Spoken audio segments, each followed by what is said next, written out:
Hello everyone, this is Ajitesh. Welcome to Ojaswi की पाठशाला।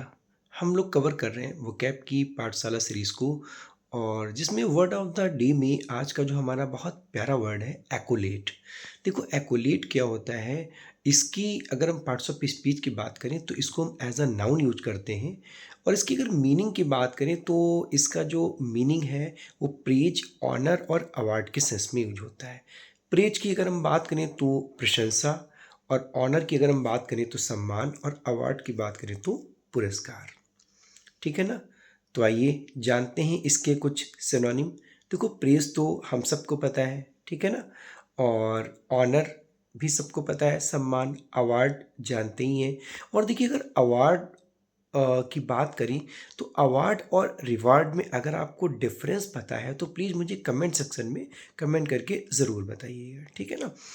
उसके बाद में अगर रिकॉग्निशन की बात करें तो रिकॉग्निशन जो है वो पहचान के सेंस में यूज किया जाता है और सम्मान के सेंस में यूज किया जाता है, ठीक है। उसके बाद अगर हम एप्लॉज की बात करें तो एप्लॉज आपने अक्सर देखा होगा कि जब हम ताली बजा करके किसी को सम्मान देते हैं तो वो क्या होता है? एप्लॉज होता है, ठीक है ना।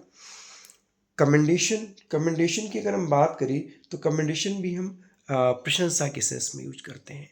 और इसके बाद अगर हम बात करें ट्रिब्यूट की, तो ये तो आपने सुना होगा कि श्रद्धांजलि देने के लिए जो हम किसी का सम्मान करते हैं श्रद्धांजलि दे करके, तो वो क्या होता है? ट्रिब्यूट होता है, ठीक है ना।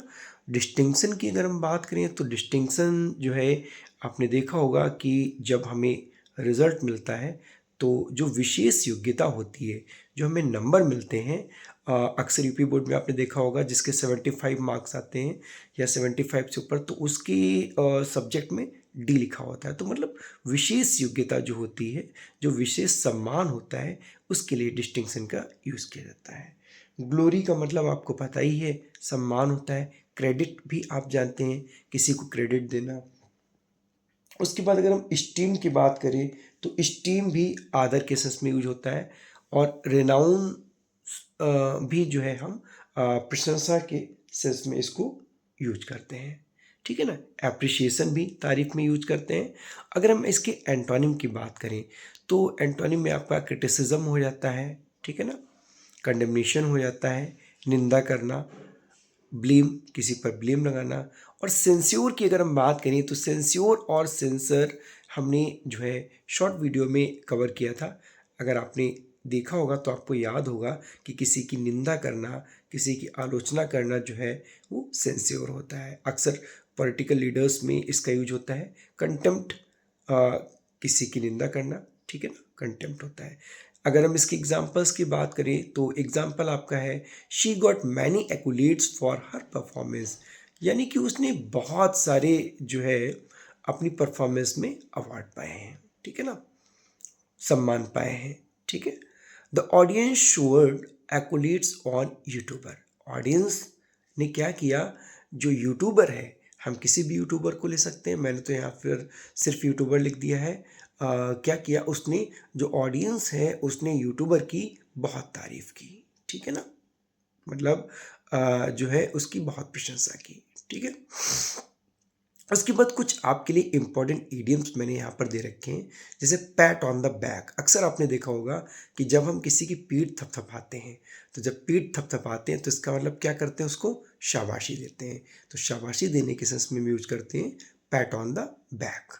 सिंग वंस प्रेज, भाई किसी की बहुत ज़्यादा तारीफ करना, ठीक है ना, उसका गुणगान कर रहे हैं, बस उसके उसी का नाम जपते जा रहे हैं, जपते जा रहे हैं, तो मतलब उसकी तारीफ कर रहे हैं हम।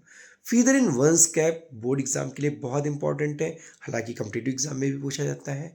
फीदर इन वंस कैप मतलब एक बड़ी उपलब्धि हासिल करना।